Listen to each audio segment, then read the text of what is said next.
Hi, it's Sherry. Welcome back to my channel, Canterbury Cottage.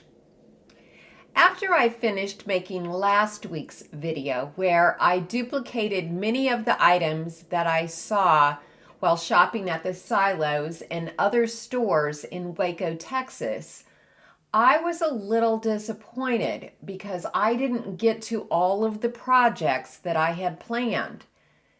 And so then I thought, why not make part 2?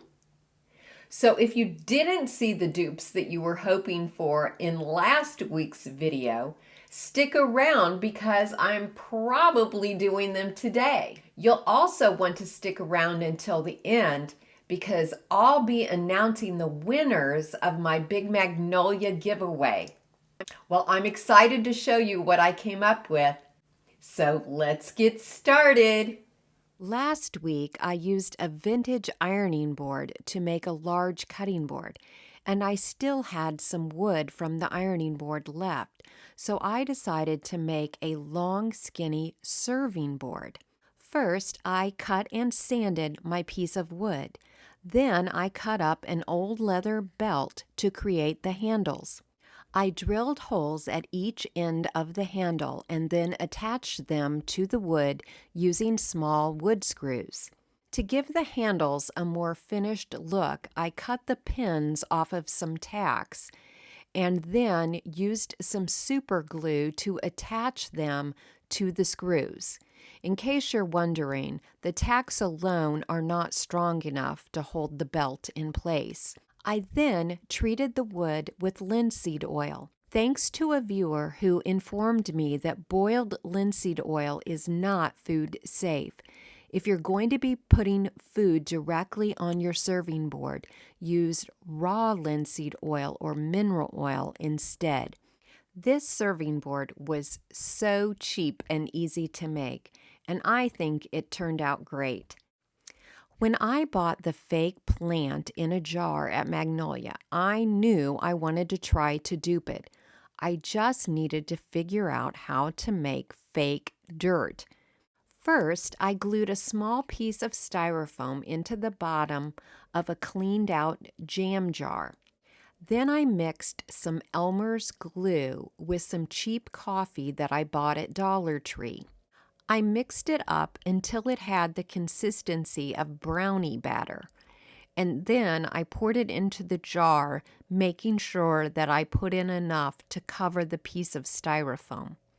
I poured a little extra dry coffee on top, and then I let it dry overnight, and amazingly, the next day, it was completely firm.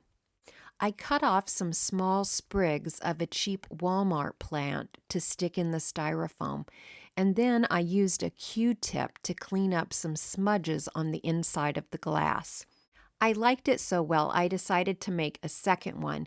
This time I used a much thinner slice of styrofoam. Because I cut off little pieces of fake plants that I already had, I only spent $2.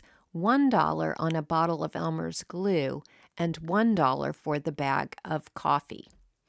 My plant jars don't have those little fake roots on top of the soil, so I guess I'll have to figure out how to make those next. Many of you had requested that I dupe Clint Harp's Domino, so I definitely wanted to give it a try.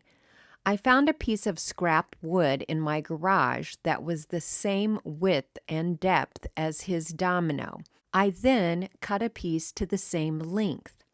I marked where the center line should go, and then I created it by just barely cutting into the wood with my miter saw. Using a ruler and a T-square, I marked off where I wanted the dots to go. I started by drilling small holes where I wanted the dots to be. I put tape around the end of my large drill bit so that I could drill each hole to the same depth. I then went over all of the edges with my orbital sander. I used 2 coats of white acrylic craft paint to fill in the center line and the dots. When the paint was dry, I applied some water-based stain to the block just using an old rag. I had some spray polyurethane left from my patio makeover that I used to seal and protect the wood of the domino. My domino is clearly not as perfect as Clint Harp's, but I don't think it's bad for a lady who's using cheap tools in her garage. You probably already guessed that I had to give these pressed flower wall plaques another try. This time, to create larger plaques, I used sheetrock and joint compound, also known as mud. I had a scrap piece of sheetrock in my garage, which I cut to two 11 by 14 rectangles. Score the sheetrock with a utility knife, and then you can just snap off your piece. I covered the sides and the top of the sheetrock using pre-mixed joint compound. I would say that I put it on about 1/4 of an inch thick. It's pretty runny, so I let it set up for about 3 hours. Then I carefully pressed fake plants into the joint compound. I just used my fingers to press on the plants to create the impression. I could tell that this was not going to be a strong impression. So using a putty knife, I applied a very thin coat of joint compound over the entire plant. I let this dry overnight, and then I came back the next day and removed the plastic plants. At this point, the plaques looked pretty messy. I took them outside and I began sanding around the impressions and removing loose bits of joint compound. I also dug out the stem impression a bit better with a Cricut tool. I sealed it by painting on a coat of old white latex wall paint. The impressions in the Magnolia wall plaques had been painted a light beige, but I liked the subtle look of the all-white plaques. Although the clay plaques I made in last week's video create a cleaner impression, the drywall versions are cheaper, larger, and much less likely to break. The next item I want to dupe, this chunky wood riser, was at a store just outside the silo's property. To create the riser, I took the lid off of an old silverware box that I got at a Goodwill for a couple of dollars. I cut down the body of the silverware box, and then I cut down the lid, making the lid just slightly larger than the base. I had a scrap piece of 1/4 round, which I marked with pencil to cut on my miter saw. I used super glue to attach the lid to the base and to attach the 4 pieces of 1/4 round to the base. You could make this without the 1/4 round if you don't have a miter saw, and just keep it simple. To create legs for the riser, I cut pieces off of some old spindles that I had. I also attached these with super glue. Because I had 3 different types of wood, I decided to paint the legs and the base using some green chalk paint. I applied 2 coats of the chalk paint, and when it was dry, I lightly distressed it with 100 grit sandpaper. I then applied a protective coat of clear wax. I sanded the top piece of wood, which was the former lid to the silverware box, with my orbital sander, and then I applied a coat of linseed oil. Because I used boiled linseed oil, I will not be putting food directly on this. With the price of wood right now, using an old silverware box makes this project much more affordable. Lanterns continued to be popular, and I saw several varieties while I was at the silos. To recreate this one, I headed to the Habitat Restore where I purchased this old light fixture for $10. I gutted it by cutting the wires and unscrewing anything that could be unscrewed. If you've never done this before, it might take you a while to figure out how to disassemble it, but just keep working at it. Keep looking for things that you can take off. I wanted to spray paint the shiny brass with black spray paint, so I even removed the glass panels.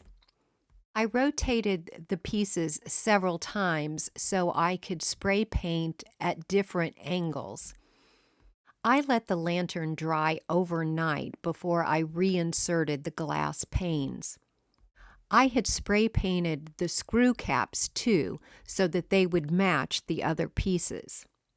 My lantern is not only much cheaper than the Magnolia version, but it's also larger.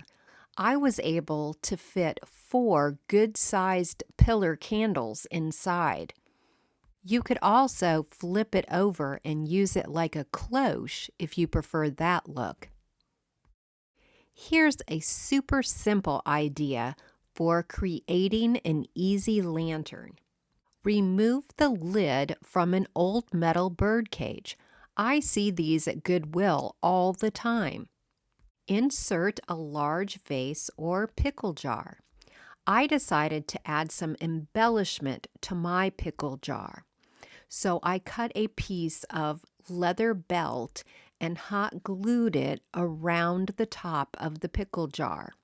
Then I tied around a piece of jute rope and added a small Christmas ornament that I had purchased at Walmart last fall. I know that my lantern is not as nice as the Magnolia version, but it didn't cost $68, and it is a good way to repurpose an old bird cage. I see framed agate stones everywhere these days, including while I was in Waco, and these can often be very pricey. So I wanted to show you a way to make them super cheaply. I printed out this agate stone image on a piece of copy paper. I traced around the image on a piece of really thin wood. Cut out the shape with sharp scissors or a jigsaw.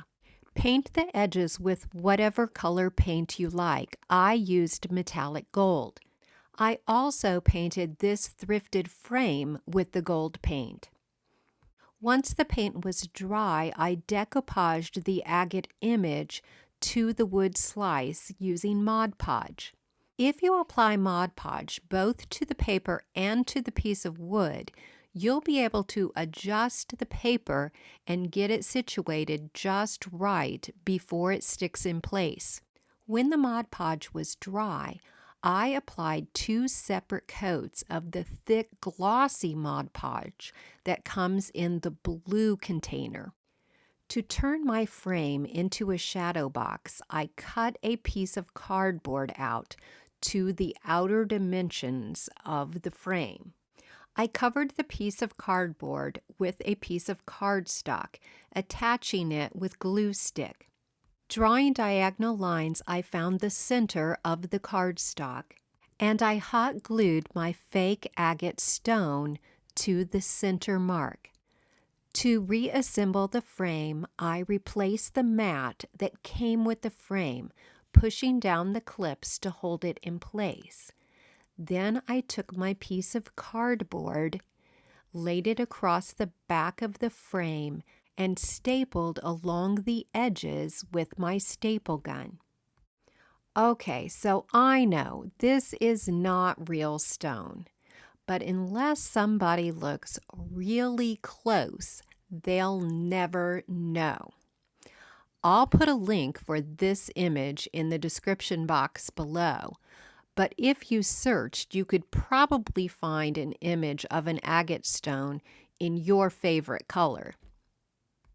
The next dupe is an unusual item that caught my eye at the findery in Waco, Texas. It's a wood pedestal that holds a square vase. To begin, I decided to use this Goodwill candle stand. I removed the metal disc at the top meant to hold the candle. I cut a piece of scrap wood slightly larger than the base of the vase that I wanted to use. I glued this piece to the top of my candle stand. I added a screw in the center for extra stability. I cut 4 pieces of scrap wood to create edges for the piece, and I glued these in place using wood glue. I let the wood glue dry for about an hour, and then I came back and added some small finishing nails to help hold the edges in place. Because the candle stand was already stained gray, I stained the new box top with some gray gel stain that I already had. I also added some stain to the candlestick so that the top and the base would match better.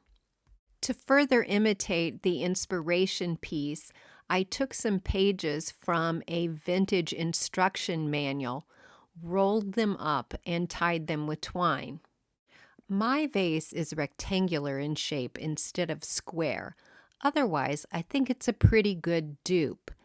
I don't know how much the inspiration piece cost, but I'm pretty sure that it was a lot more than $5. YouTube is full of videos on how to turn chunky spindles into candlesticks, but I thought I would try to turn spindles into skinny candlesticks like the ones I saw at the silos. I cut down some skinny stairway spindles into 3 different lengths. I drilled a pilot hole in the top center of each of the 3 spindles.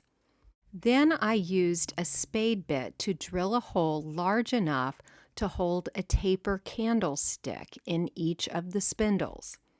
I could have created a base out of scrap wood, but to show you a different option, I used small wood frames I purchased at Dollar Tree. I used super glue to attach the spindle to the back of the wood frame.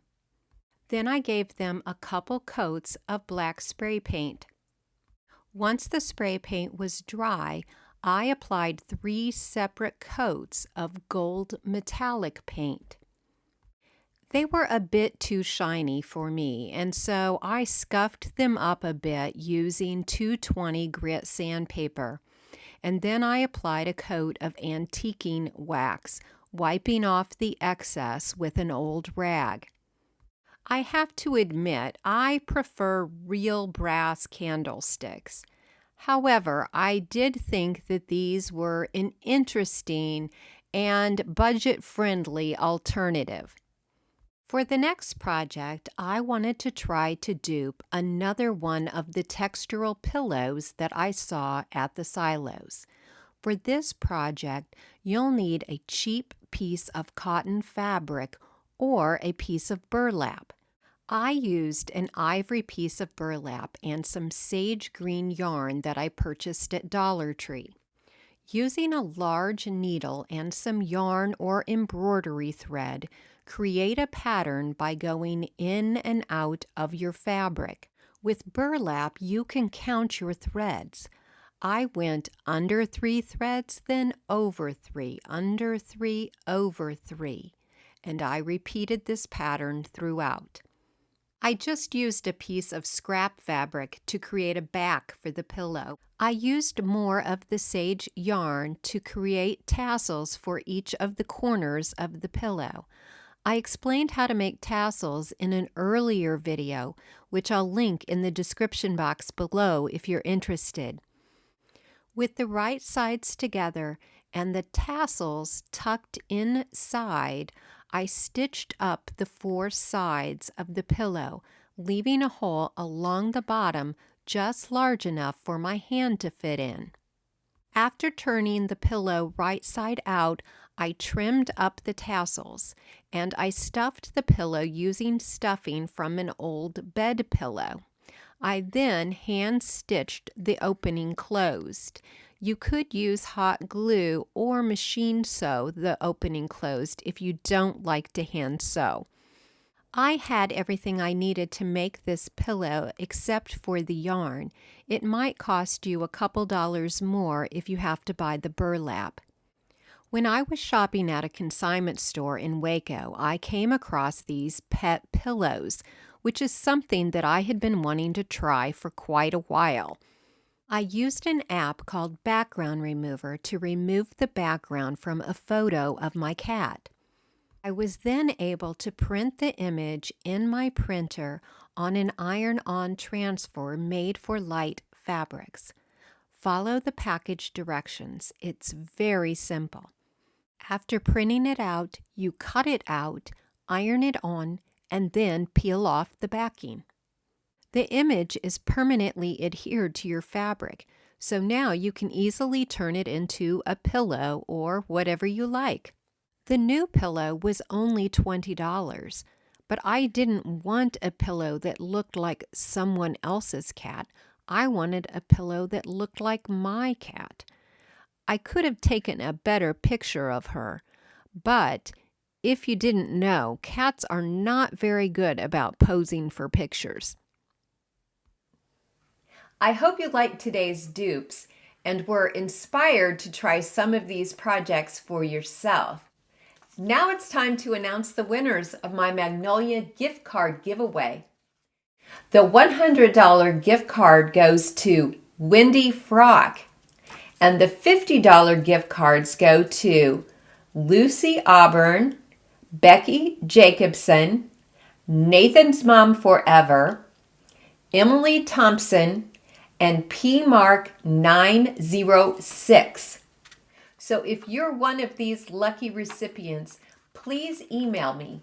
My email address is listed in the description box below. Well, that's all for today. Hope to see you next Tuesday. Bye-bye for now.